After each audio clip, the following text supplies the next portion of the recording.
$700 pour un presse-agrumes, c'est ce qu'a proposé la startup Juicero avec sa machine à jus ultra connectée, pour presser des sachets vendus 8 € l'unité. Ouais, impossible d'utiliser vos propres fruits. Et grande surprise, hein, personne n'en veut. Le coup de grâce, c'est un journaliste qui montre qu'on obtient le même jus en pressant les recharges à la main. Les $700 sont en fait complètement inutiles, c'est la faillite en quelques mois. Les startups qui se plantent, il y en a des dizaines, chaque semaine. Mais ne riez pas trop vite, même les géants de la tech comme Apple et Microsoft n'y sont pas immunisés. Eux aussi ont leur fail bien embarrassant, mais qui ont quand même changé le monde. Même les géants de la tech peuvent se planter. Pas étonnant quand on sait que mettre en ligne un simple site web peut vite virer au cauchemar. Erreur 404, le trafic qui fait cracher ton serveur, des configurations incompréhensibles, ça tombe bien, notre partenaire du jour, c'est l'hébergeur web O2Switch. C'est ton gardien digital qui rend ton site web accessible à tout le monde, partout, tout le temps. Et chez O2Switch, ils sont particulièrement réputés pour leur robustesse et leur fiabilité. En plus, ça nous fait super plaisir de vous présenter un sponsor tech 100% français. Tu veux un site pour ton association, ton CV en ligne ou même ton blog gaming, avec O2Switch, c'est super simple. Plus besoin de passer des heures à comparer des spécificités techniques obscures. Ils ont une offre unique d'hébergement ultra complète. Fini les compromis. Tu es certain que le forfait correspond à tes besoins. Tu as accès à des ressources puissantes jusqu'à 12 CPU Threads, 48 Go de RAM, espace disque et transfert à l'infini. Plus besoin de te prendre la tête avec la capacité de stockage ou la bande passante, avec O2Switch c'est tout illimité. Et côté sécurité, c'est du solide. Tes sites sont 100% isolés pour une protection maximale sans frais supplémentaires. Le plus beau, pour résoudre le moindre bug, le support technique est dispo H24, 7 jours sur 7, même à 3h du mat. Dans cette vidéo, on te donne un coup de pouce avec notre code TECHNO10 qui t'offre direct une réduction de 10%. Et si jamais t'es pas satisfait, t'as 30 jours pour être remboursé, sans poser de questions. Le lien est en description, clique dessus pour lancer aujourd'hui ton petit bout d'internet. L'ancêtre maudit de l'iPhone. À 10 000 mètres d'altitude a eu lieu une rencontre qui a changé le monde. Un employé d'Apple rencontre par hasard son PDG dans l'avion. Alors, on est en 1993 et à l'époque, c'est pas Steve Jobs. Il a été écarté de l'entreprise par le conseil d'administration. C'est John Sculley, l'ancien CEO de PepsiCo. L'employé profite du vol pour lui expliquer son idée. Une toute nouvelle catégorie d'appareil. Un assistant numérique personnel capable de tenir dans une main. Une sorte d'ordinateur de poche. John, séduit, lance ses ingénieurs sur le coup, et quelques mois plus tard, l'Apple Newton sort. À $900, ce bijou technologique promet de changer notre rapport à la tech. Écran tactile, stylet pour naviguer et même reconnaissance de l'écriture manuscrite. Imaginez, prendre des notes, envoyer des fax, gérer un calendrier et stocker des contacts dans un seul appareil que vous pouvez glisser dans votre poche. Si vous trouvez pas ça visionnaire, rappelez-vous qu'on est plus de 15 ans avant la naissance des premiers smartphones. Et pourtant, cette innovation se heurte rapidement à la dure réalité du marché. Seulement 50 000 unités vendues en 6 mois. Pourquoi? D'abord son prix exorbitant. Ajusté à l'inflation, c'est plus de $4100. Ensuite, les promesses technologiques sont loin d'être tenues. La reconnaissance de l'écriture manuscrite, censée être la fonctionnalité phare, est un fiasco complet. Même les Simpsons s'en moquent. L'Apple Newton devient la risée des médias. Imaginez votre frustration. Vous écrivez une note simple et l'appareil la transforme en charabia. Malgré les efforts des développeurs pour corriger ces défauts, la mise à jour arrivera trop tard. Entre-temps, Steve Jobs revient chez Apple en 1997 et il voit en le Newton tout ce qu'il déteste. Un appareil au manque de performance flagrant, un stylet qu'il juge ridicule, préférant l'utilisation des doigts plus intuitive. Jobs met donc fin à la production du Newton. Connaissant son ego, on imagine aussi qu'il était bien content d'effacer tout héritage de John Sculley, l'homme qui avait pris sa place. Malgré ce qui semble être un échec lamentable, l'Apple Newton a en fait posé les bases des révolutions technologiques qui suivront. Même s'il s'est pris un mur, il a ouvert la brèche par laquelle va naître la génération des smartphones. L'iPhone, l'iPad et même Siri. Son sacrifice n'aura pas été vain. La console de torture signée Nintendo. Après avoir conquis le monde avec la Game Boy, Nintendo s'est senti pousser des ailes. C'était le moment de balancer du très lourd. Imaginez une console de réalité virtuelle, une expérience immersive jamais vue auparavant. C'est ainsi que le Virtual Boy voit le jour. Vendu à 180 $ et promettant une nouvelle dimension de jeu. L'excitation est à son comble. Les joueurs rêvent d'un univers virtuel fascinant. Mais vous vous en doutez bien, rapidement les espoirs s'effondrent. Le design du Virtual Boy est tout sauf confortable.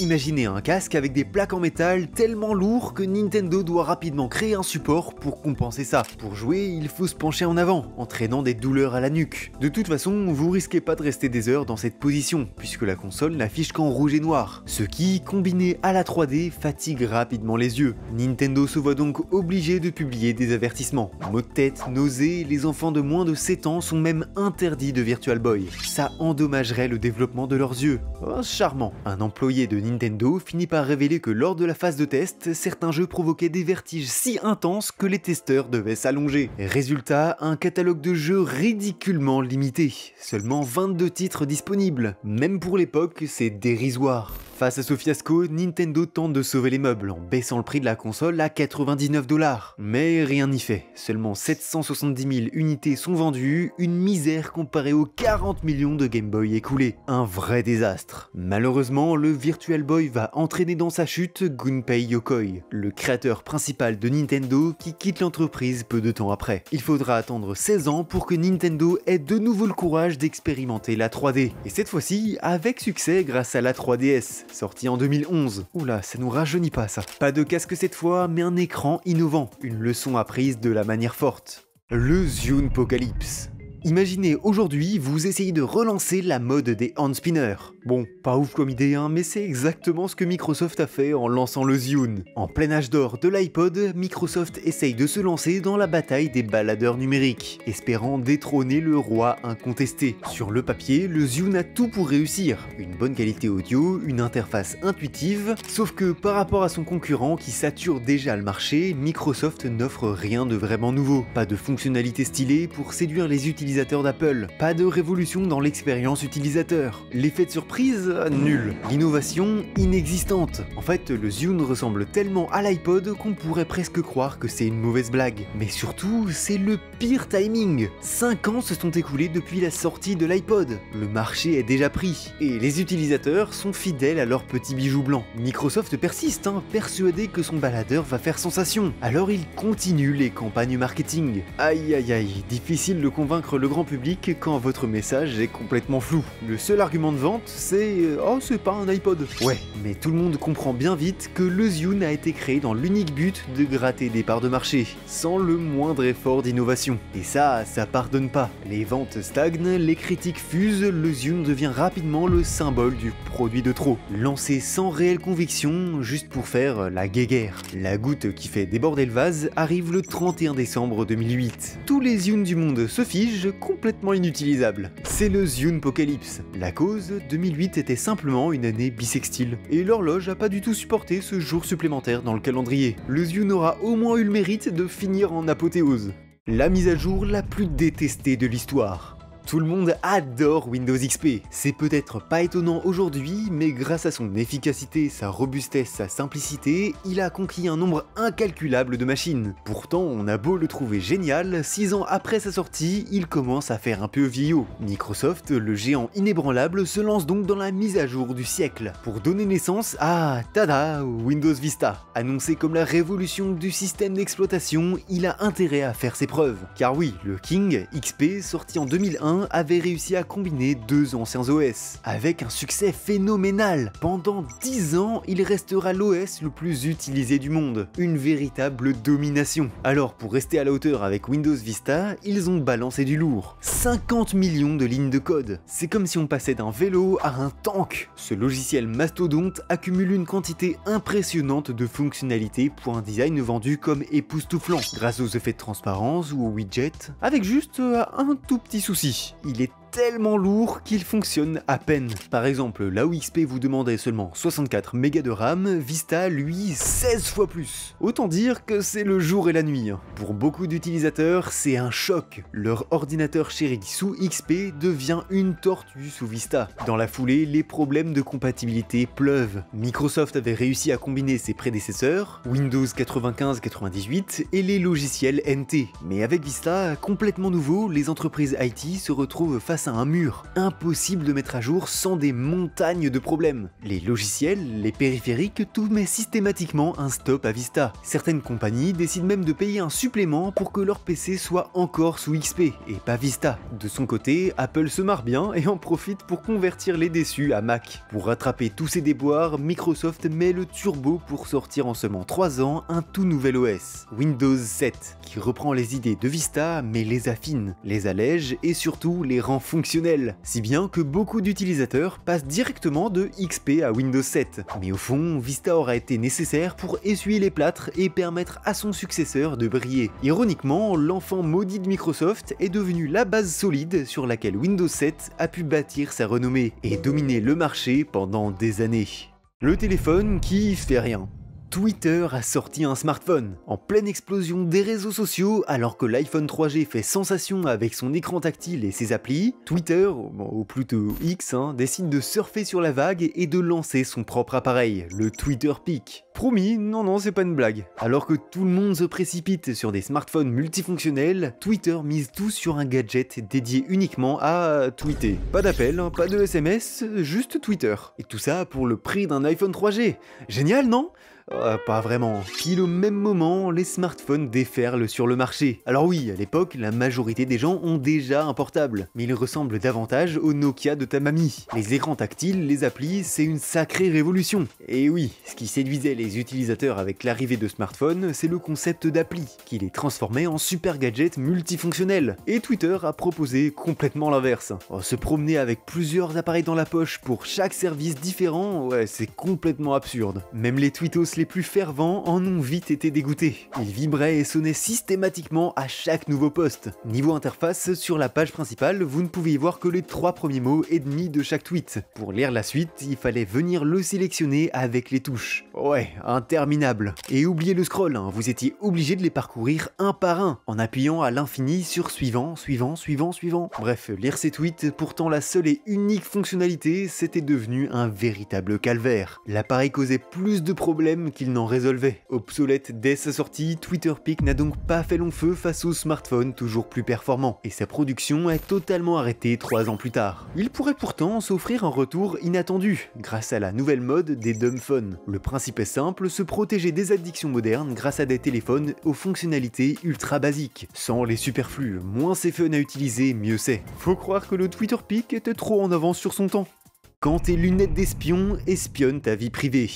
Des lunettes qui vous transforment en agent secret tout droit sorti de Kingsman, Google l'a fait avec les Google Glass, promettant un futur de réalité augmentée à portée de regard. Un smartphone sur votre nez, contrôlé par la voix, équipé d'une caméra et d'un écran tactile sur le côté. Imaginez-vous marchant dans la rue, donnant des ordres à un Jarvis qui transforme votre monde en réalité augmentée. Oh bon, pas si vite. Retour à la réalité, rapidement les problèmes débarquent. D'abord leur prix, 1500 $. Oui, vous avez bien lu, c'est plus cher que beaucoup de téléphones haut de gamme, même aujourd'hui. Puis les préoccupations sur la vie privée explosent. Pas sûr que vos amis ou même les inconnus que vous croisez soient à l'aise avec l'idée que vous puissiez les filmer d'un simple clignement d'œil. Ces craintes d'être enregistrés sans consentement mènent à des interdictions dans de nombreux lieux publics. Cinéma, casino et bientôt restaurants et bars. Adieu les soirées entre amis avec vos lunettes futuristes. Même leur design est moqué. Elles sont loin d'être discrètes et ressemblent plus à un accessoire de cosplay qu'à un gadget élégant. Difficile de se sentir à l'aise en public avec ce truc sur le nez. Côté technique, les performances ne suivent pas. La batterie se vide en moins d'1 heure et la reconnaissance vocale n'est pas à la hauteur des attentes. Pas encore abouti, le produit semble avoir été lancé trop tôt, avec des applications limitées, pas ouf pour un gadget à 1500 €. Bref, les utilisateurs ne voient pas vraiment comment intégrer ces lunettes dans leur vie quotidienne, et les ventes ne décollent pas. Google doit se rendre à l'évidence. Progressivement, il retire les glaces du marché, mais il refuse de de s'avouer vaincu. En 2019, ils reviennent avec une version améliorée, spécialement conçue pour le monde professionnel. Les Glass Enterprise Edition 2. Plus d'autonomie, des montures de sécurité, ça semble en effet bien plus adapté pour les environnements de travail, comme pour les usines ou les hôpitaux. On les utilise même pour aider les chirurgiens en salle d'opération et pour des recherches auprès d'enfants autistes. Peut-être que dans quelques années, elles trouveront leur place dans notre quotidien. Ou peut-être pas. Réalité virtuelle, manque d'autonomie, peu d'utilité, ça vous rappelle pas l'Apple Vision Pro? Le nouveau gadget hors de prix? Surprise surprise, son accueil semble être très mitigé, à la mesure de son ancêtre, les Google Glass. Comme quoi, les géants de la tech aiment se copier, même dans leurs pires erreurs. Fire Phone quand Amazon s'est brûlé les ailes. Amazon écrase tout sur son passage. Après la vente en ligne, Bezos triomphe avec sa liseuse Kindle. Ils se sont prêts à affronter les géants du smartphone. Son arme secrète, le Fire Phone, lancé à 650 $. Amazon a tout misé dessus. Après 7 ans de recherche et développement, les attentes sont très élevées. Mais est-ce que le Fire Phone va réussir à se faire une place dans l'arène? Pour ça, il se vante de fonctionnalités uniques, comme une perspective dynamique permettant un affichage en 3D grâce à 4 caméras frontales traquant le mouvement de tête. Une technologie cool, certes, mais les utilisateurs se demandent à quoi ça sert. Spoiler, à rien. Pas grand chose, non. Ensuite, il a le scanner de code barre intégré. Le premier du genre. Imaginez pouvoir scanner n'importe quel produit pour ensuite l'acheter directement sur Amazon. Une idée brillante sur le papier, mais Amazon a supposé que les utilisateurs allaient préférer acheter les produits en ligne plutôt que directement en magasin. Là encore, c'est le flop. Là où les choses se corsent vraiment, c'est avec le système d'exploitation. Ils ont voulu se distinguer en créant leur propre OS basé sur Android.